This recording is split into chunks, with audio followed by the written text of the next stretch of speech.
evening, everybody. Today is October 23rd, 2020. It is the 9-month anniversary of my amputation. So I've been doing monthly updates. You can go back on my channel and see my progress.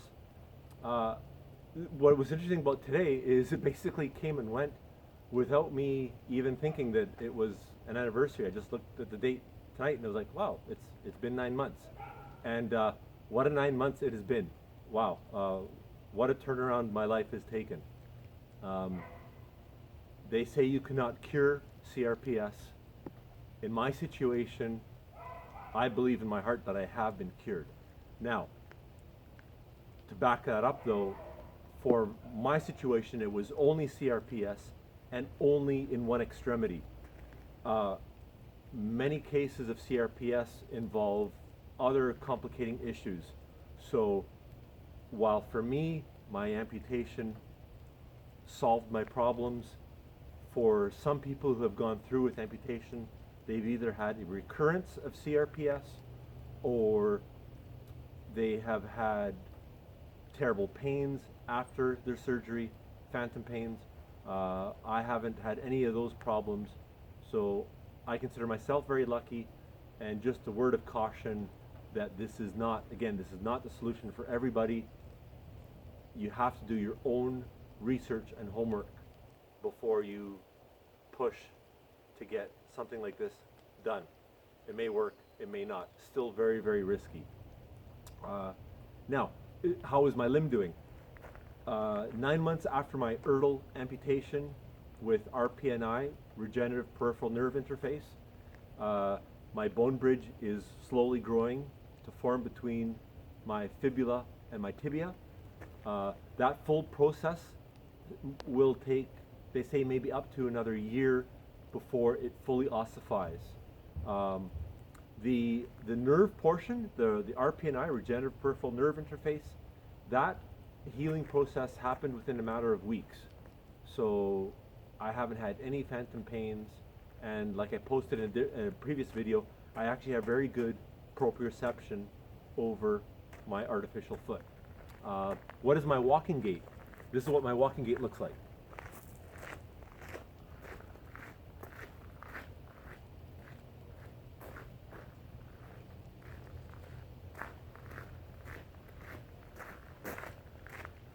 So I know that my walking gait isn't perfect. I still have a lot of work to do on it, but it's much better than it was before my amputation, when my damaged foot was held in place by a big bulky leg brace. Walking then was absolutely horrific, and now I don't really feel like I have any limitations. I can easily walk 4 or 5 kilometers unassisted with no problems, no hot spots or skin irritations on the limb. The one thing that's been bothering me a little bit, and I think it's because I'm walking a bit differently than I was for so long, is my lower back. My lower right side SI joint, so that is where the pelvis meets, almost meets like your tailbone.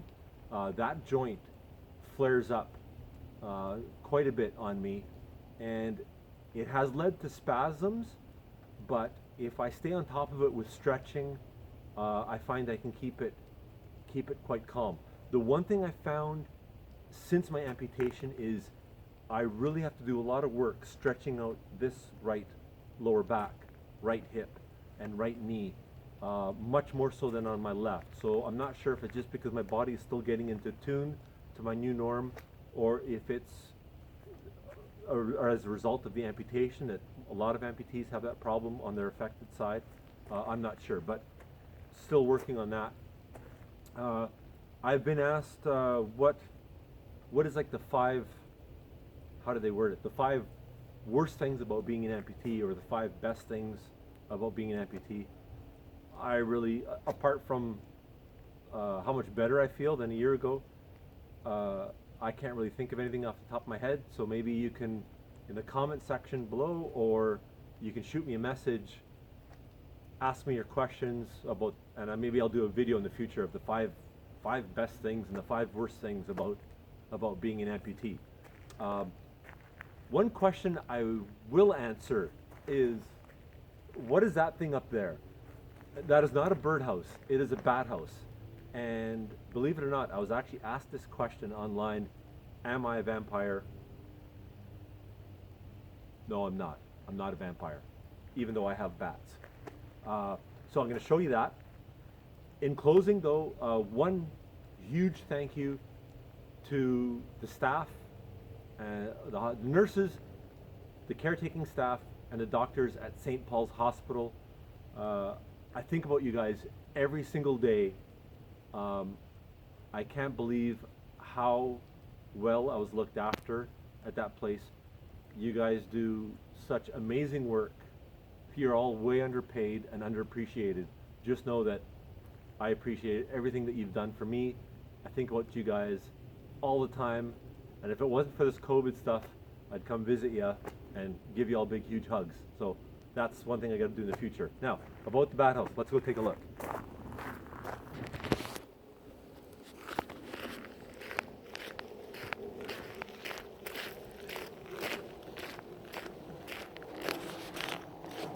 See if I can focus in on. There we are. So that is a bat house that I put up in the early summer, and yes, bats are living in it. They might not be coming out today because it's so cold, but in the summer nights, right at sundown, you could see them come out from the bottom. Right there, it's open, and there's vertical slats inside of it where they hang out at night. I'm not sure how many are in there. There seemed to be quite a few that came out one night. So that is my natural insect control, courtesy of the bats. So there you go. Alrighty, boys, girls, see you soon.